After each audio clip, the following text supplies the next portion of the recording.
በፍጹም ማጋራት የሌለባችሁ 5 ሚስጥሮች። ሰው እንደመሆናችን መጠን ከሰዎች ጋር መገናኘታችን የማይቀር ነው። ሁሉም ሰው ደግሞ በህይወት በኑሮው ችግር ይገጥመዋል። አንዳንዴም ከአቅማችን በላይ የሆነ ፈተና ውስጥ ልንገባ እንችላለን። ታዲያ አንዳንድ ሰዎች ችግራቸውን ለሰው ሳያጋሩ በራሳቸው ሲታገሉ፣ አንዳንዶቻችን ደግሞ ሊያግዘኝ ሊረዳኝ ይችላል ብለን ወደምናስበው ሰው ጭንቀታችንን ተናግረን መተንፈስ ማለት እንመርጣለን። ጥቂቶች ችግራችንን ሰምተው ጭንቀታችንን አይተው ሊረዱን ሲሞክሩ፣ አብዛኞቹ ግን ስለነገርናቸው ነገር እንኳን ምናልባትም በአካል አይተውንም ላያስተውሉት ይችላሉ።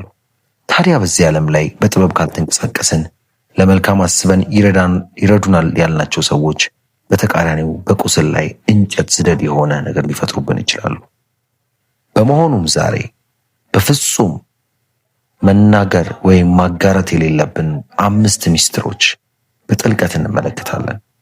ለዚህ የቁም ነገር ቻናል አዲስ ከሆናችሁ ሰብስክራይብ፣ ላይክ፣ ሼር በማድረግ ጀምሩት። ለቁም ነገር እንደመጣ ሰው ቪዲዮን እስከ መጨረሻ ድረስ ተመልከቱት። ካልጨረሳችሁት ባትጀምሩት ይመረጣል። ምንም ያህል ቅርበት ከሰዎች ጋር ቢኖረን ለማንም ማጋራት የሌለብን እነዚህን 6 ነገሮች አንድ በአንድ እንመለከታቸዋለን። ከዛም ከማየት ባለፈ በህይወታችን ተገብራቸዋለን። ካላስፈላጊ ቁስለትና የልብ ስብራት ራሳችንን እንጠብቃለን። በተለይ 4ኛውና 5ኛው መራራ ቢሆንም በጣም ይጠቅማቸዋል። እስከ መጨረሻው ተመልከቱት። 1ኛ የስኬትህን ሚስጥር። ይህ ማለት ለሰዎች ምቀኛ በመሆን ወይም በክፋት ሰዎች አንተ የደረስክበት እንዳይደርሱ ከማሰብ ሳይሆን እኛ ስለ ራሳችን የስኬት ሚስጥር ለሰዎች ብንናገርና ብናሳይ ይህ እኛ የደረስንበት የስኬት ሚስጥር ለሌሎች ላይ ሰራ ይችላል። በዚህ ውስጥ ደግሞ ሰዎች የኛን ስኬት ሚስጥር ሞክረው ባይሳካላቸው ድንገት ለኛ ያላቸው አሜኔታ ልናጣው እንችላለን። እንደውም በክፋት የሆነ ነገር እንደደበቅናቸው በማሰብ ጠላትም ሊያደርጉን ይችላሉ። ስለዚህ ነው የስኬትን ሚስጥር ለማንም አታጋራ ያልኩ። 2ኛ የገጠመህን ችግር ለማንም አታጋራ። የገጠመንን ችግር ማካፈል ምናልባትም ነገሮች እንዲቀሉን፣ ሸክማችን እንዲቀልል ሊያደርግ ይችላል። እንዳሰብነውም ለሰውም ችግር ስናካፍላቸው ሊረዱን፣ ሊያግዙን፣ በእኛ ቦታ ራሳቸውን አድርገው ሊረዱን የሚፈቅዱ ሰዎች ልናገኝ እንችላለን። ምንም እንኳን ሊረዱን ቢችሉና ቢሞክሩ እንኳን ከእርዳታቸው ጀርባ ምን እንዳለ ማሰቡ ግን ተገቢ ነው። ምክንያቱም በዚህ ሰጥቶ መቀበል በሆነች ዓለም ላይ ከተሰጠን ጀርባ ምን እንዳለ ማሰብ ምንም ጥያቄ የለውም። ይህን እንኳን በቀላሉ ብናልፈው፣ አንዳንዶች ደግሞ የእኛን መቸገርና ጭንቀታችንን፣ ገመናችንን ለነርሱ መናገራችን እንዲያላቸው እንኳን እንደሌላቸው ሲሆኑብን፣ ሊረዱን ሲችሉ እንዳልቻሉ የሚያስመስሉት ነገር ሊፈጠር ይችላል። ያም ደግሞ ልባችንን ያቆስለዋል። ከንፈር እየመጠጡ ሲያላግጡብንም ውስጣችን ይጎዳል። አንዳንዶች የእኛን መቸገርና ማጣት፣ እርዳታ መፈለጋችንን የእነሱ መጠቀሚያ ሊያደርጉትም ይችላሉ። በእናንተ ክፍተት የራሳቸው መጠቀሚያ ወይም ጥቅም ማግኛም ያደርጓቸዋል። ስለዚህ የገጠማችሁን ችግር አታጋሩ። 3ኛ መድረስ የምትፈልግበትን ህልምህን ለማንም አታጋራ። ይህ ለሴቶችም ጭምር ነው። በህይወታችሁ መድረስ የምትፈልጉበትና ያስቀመጣችሁት ግብ ካላችሁ ያን ነገር ራሳችሁ ጋር ብቻ ማቆየት አለባችሁ። ምክንያቱም ህልማችሁ፣ ግባችሁ ለሰዎች ስታጋሩ ሰዎች በህልማችሁና በግባችሁ ላይ ትችት፣ ማጣጣል ሊያደርጉባችሁ እንደማይሳካላችሁም ደጋግሞ ሊነግሯችሁ ይችላሉ። በዛ ውስጥም እናንተ ተነሳሽነታችሁን ታጡና ሰዎች ባስቀመጡት እንቅፋት ተሰነካክላችሁ ትወድቃላችሁ።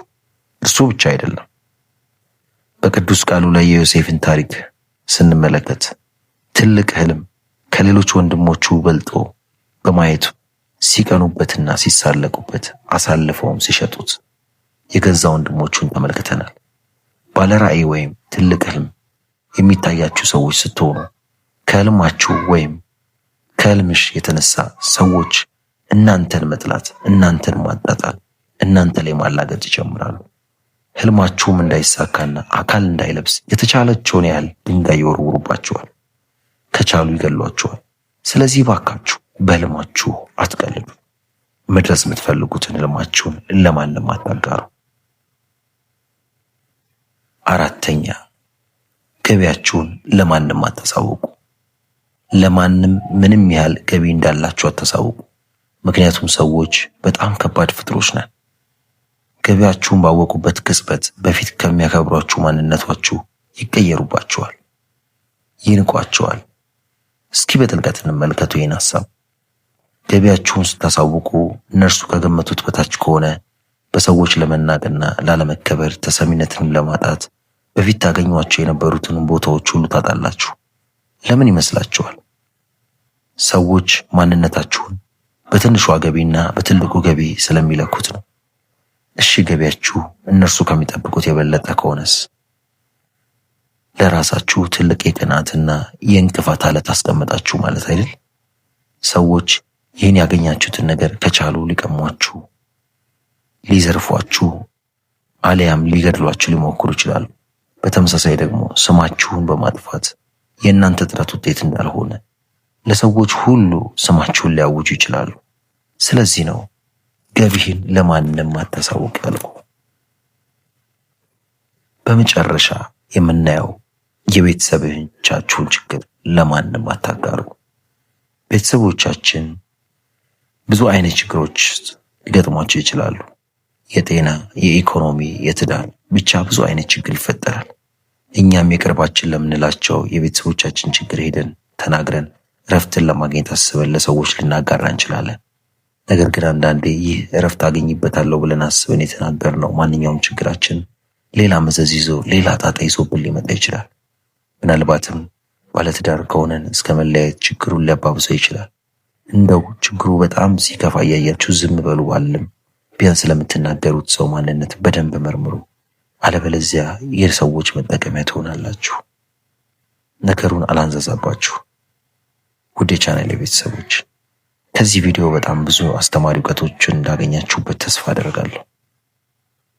ምንም ያህል ጊዜያችሁን ሰጥታችሁ ስትከታተሉ ስለቆያችሁ እያመሰገንኩ፣ ነገር ግን ከመስማትና እውቀቱን ከማግኘት ያለፈ በህይወታችሁ በተግባር አውሏቸው ለማለት እፈልጋለሁ። እዚህ የለውጥ ቻናል አዲስ ከሆኑ ሰብስክራይብ፣ ላይክ፣ ሼር በማድረግ ቤተሰብ ይሁኑ። ከተማማርናቸው አምስቱ ለማንም ማጋራት ከሌለብን ነገሮች ውስጥ የተሰማችሁንና ሞር ውስጣችሁን የያዘውን በእውነት ይህን ነገር አስተምሮኛል የምትሉትን በኮሜንት ሴክሽን ላይ አስቀምጡልኝ።